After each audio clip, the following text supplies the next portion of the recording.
Good evening friends, I am C Manish Gupta और आज हम बात करेंगे आरबीआई के नए रीस्ट्रक्चरिंग पैकेज के बारे में जो 5 मई को इन्होंने अनाउंस किया है। ऑलरेडी 6 अगस्त को एक पैकेज आया हुआ था एमएसएमई के लिए और अदर देन एमएसएमई के लिए, उसी के कंटिन्यूएशन में because keeping in view the Covid impact because of the second wave which has affected many of the sectors very hard, तो उनको बचाने के लिए, सेव करने के लिए आरबीआई ने as a step in the right direction they have come out with in continuation of 5th May guideline. Again they have just to provide relief to the MSME sector. उसमें जो पहले जो condition थी वही condition है कि MSME का total exposure should not be more than 25 crore.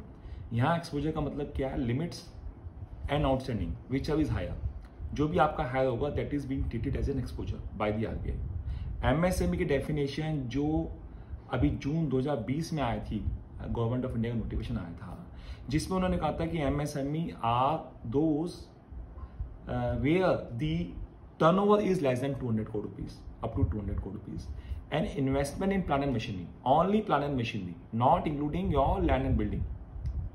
तो ओनली प्लांट एंड मशीनरी आपकी अगर 50 करोड़ तक की है तो they are classified as MSME. But यहाँ पे आरबीआई जो बात कर रहा है वो बात कर रहा है एमएसएमई की बात कर रहा है, बट यहाँ पे रेस्ट्रिक्ट कर रहा है कि जिनका एक्सपोजर, छोटे बालों जिनका एक्सपोजर 25 करोड़ तक का है, they can take the benefit of this restructuring. तो उन्होंने कहा है कि एमएसएमई होना चाहिए, वेरी फाइन। नंबर बोला कि उनकी एक्सपोजर 25 करोड़ का होना चाहिए।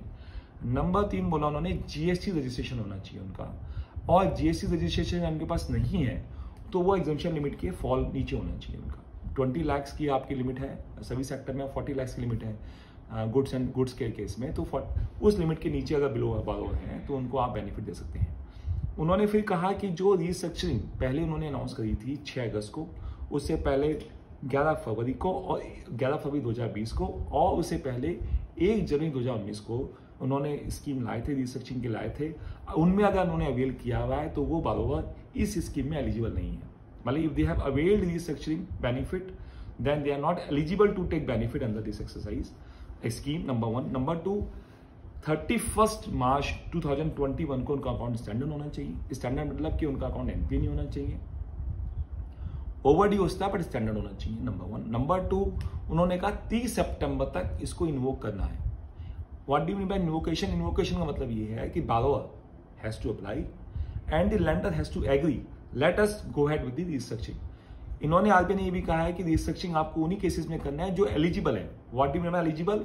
Those who have suffered because of the covid impacts, जैसे आपका रियल एस्टेट है, होटल है, रेस्टोरेंट है, सैलून बिजनेस है, these kind of business which have affected, और भी कोई बिजनेस है which have really affected because of Covid. Bank को असेसमेंट करना है कि ये these are the companies or the corporate or the industry which have really affected due to COVID, then on that merit they have to allow the restructuring।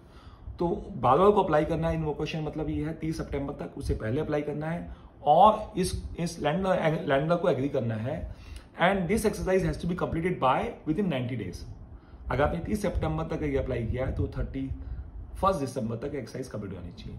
What do you mean bye exercise complete होनी चाहिए? Implementation complete होनी चाहिए कि वो जो proposal दिया है बारोअर का वो एक्सेप्ट करेगा लैंडर, उसको एग्री करेगा, जो भी उसको प्लस माइनस करके, प्लस उसकी जो भी टर्म्स एंड कंडीशन है, उसकी डॉक्यूमेंटेशन जो होनी है वो पूरी होनी है, प्लस जो टर्म्स एंड कंडीशन है जो लैंडर्स ने उसको प्रिस्क्राइब करी है बारोअर को on a fresh mandate, that has to be complied with.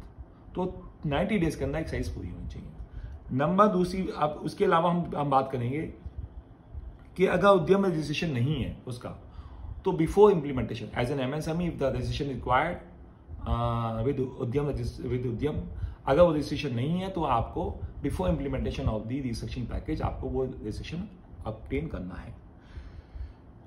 उसके अलावा आरबीआई ने ये भी कहा कि आपका 31 मार्च को तो से फॉर एग्जांपल आपका अकाउंट स्टैंडर्ड है, but because of the Covid impact, because of the liquidity crisis, because of so many external factors affecting the business, अगर आपका अकाउंट स्लिप आता है, एनपीए बन जाता है up to the date of implementation, तो आप उसको रेस्टोर बैक कर सकते हो on the date of implementation, and you can restore back into the standard category back.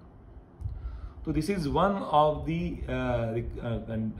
उसके अलावा वर्किंग कैपिटल में भाई मोरेटोरियम आप एक्सटेंड कर सकते हो 2 साल के लिए। अगर आपने बेनिफिट नहीं लिया है तो 2 साल का आप मोरेटोरियम एक्सटेंड कर सकते हो, और उसी 2 साल के लिए आप जो है उसका जो पीरियड ऑफ पेमेंट है वो एक्सटेंड कर सकते हो।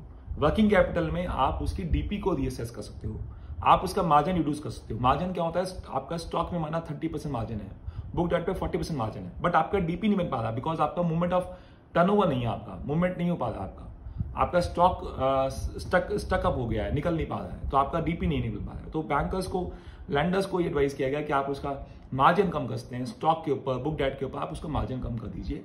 माना 40% स्टॉक डेटर्स पे है तो उसका 30%, 25% कर दीजिए, या वर्किंग कैपिटल साइकिल को रीअसेस कर लीजिए। What do you mean by working capital cycle? आपका पहले साइकिल 3 महीने का था, say for example your working capital cycle is 3 months, तो आपका requirement of working capital is 25% because 4 times you can do the rotation of money, तो आपका requirement is only 25% of the sales.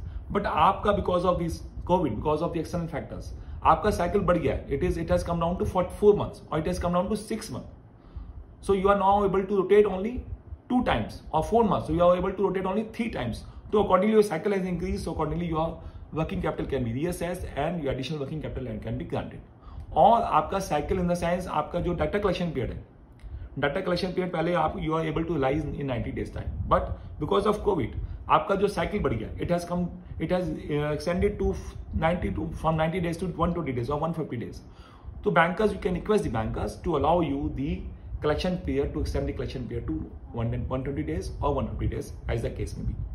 तो उसके बेसिस पे आपका डीपी जो increase हो सकता है, आपकी वर्किंग कैपिटल एडिशनल लिमिट आपको ग्रांट हो सकती है, उसको आप करना है। और ये आपको आरबीआई ने बोला है कि हाफ ईयरली बेसिस पे आपको उसको रिव्यू करना है और ईयरली बेसिस पे आपको रीअसेसमेंट करना है। तो this is all about MSME which are just touch upon. MSME होना चाहिए, 25 करोड़ का एक्सपोजर होना चाहिए, जीएसटी रजिस्ट्रेशन होना चाहिए अगर एप्लीकेबल है तो, 31 मार्च को अकाउंट स्टैंडर्ड होना चाहिए, एंड 38 सितंबर तक बालों को अप्लाई करना है और लैंडर्स को एग्री करना है, both have to agree and within 90 days it has to be implemented. और रीसर्चिंग पहले आपने जो 3 सर्कुलर आए थे उसके अंडर आपने रीसर्चिंग नहीं ली। This is all about MSME. एक सर्कुलर और आया है which I want to touch upon 5 of May को for small and medium borrower. Personal loan के लिए आया और स्मॉल बारोअर के लिए आया। पर्सनल लोन आपने पर्सनल लोन लिया हुआ आपने पर्सनल पर्पसेस के लिए, और पर्सनल लोन आपने बिजनेस लोन के लिए ले सकते हो। उसके अलावा जो स्मॉल बिजनेसेस हैं, होलसेलर है, रिटेलर है, those which are not MSME, those whose limits are not less than 25 crore, वो तो वहां पे कवर्ड हो गए। उसके अलावा जो स्मॉल बिजनेसेस हैं, होलसेलर हैं, रिटेलर हैं, उनको इस नोटिफिकेशन के तहत कवर किया गया है। इसमें भी उन्होंने वही कहा है कि 31 मार्च 2021 को वो अकाउंट स्टैंडर्ड होना चाहिए।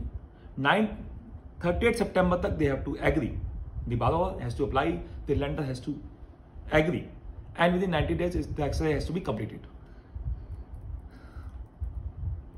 इसमें भी उन्होंने कहा है रीस्ट्रक्चरिंग आप क्या कर सकते हो, आप जो रीशेड्यूलिंग कर सकते हो आप पेमेंट की, और आप इंटरेस्ट जो आपका ड्यू हो चुका है, जो आप नहीं पे कर पाते, या इंटरेस्ट आपको लगता है 6.5 महीने में नहीं पे कर पाऊंगा, तो उसको अक्रू करके आप you can make it in a different facility like a funded interest and which can be repayable in 2 years or 3 years times at a later date. Reassessment कर सकते हो वर्किंग कैपिटल का on the base of increase in working capital cycle. तो ये सब allowed है। Moratorium आप maximum 2 years के लिए ग्रांट कर सकते हो, और 2 years के लिए ही आप उसको जो है एक्सटेंड कर सकते हो रीपेमेंट शेड्यूल को। लेकिन अगर आपने पहले जो है 6 अगस्त को जो आया था, उस स्कीम 6 अगस्त को भी सर्कुलर आया था रीस्ट्रक्चरिंग का, अगर उसमें आपने अवेल किया हुआ है इसको, और मोरेटोरियम आपने उस टाइम अवेल 2 साल का नहीं किया हुआ है, तो बैलेंस पीरियड के लिए आप अवेल कर सकते हो। अगर आपने 2 साल का अवेल कर लिया है तो इसमें आपको नहीं मिलेगा मोरेटोरियम, ना ही आपका रीपेमेंट शेड्यूल एक्सटेंड होगा। बट अगर आपने मोरेटोरियम वहाँ पे से फॉर एग्जाम्पल लास्ट टाइम जब आया था रीस्ट्रक्चरिंग का स्कीम आई थी 6 अगस्त की, उसमें आपने 1 साल का मोरेटोरियम एक्सटेंड किया या 1.5 साल का एक्सटेंड किया, तो आपका 6 महीने का या 1 साल का आप एक्सटेंड अभी कर सकते हो, और उसी प्रपोर्शन में आप जो है अपना रीपेमेंट शेड्यूल एक्सटेंड कर सकते हो। So this is in nutshell about small businesses. So I will just summarize once again that retail loan, wholesale loan, wholesaler, those who are not MSME, those whose limits are not less than 25 crores, they are covered in this. They have to be standard asset as on 31st March. They have to apply and the lender has to agree by 30th September. The exercise has to be completed by 90 days. and they have the moratorium can be extended. The payment schedule can be extended for a maximum period of 2 years, provided they have not availed earlier. If they have availed earlier, that period has to be reduced. If they have availed completely 2 years, then this time this is not available. For working capital, definitely it is to be given as a one-time measure, not again and again. And if they have availed earlier, then it is not allowed this time. So they can again go for the reassessment of working capital limits, increase in the DP power by reducing the margin or by increasing the collection period. So this is for all for the time being. If you have any query, any issue, you can come back to me, and I will leave my mobile number here also and my mail ID also. So you can always get back to me. Thank you all. Thank you very much.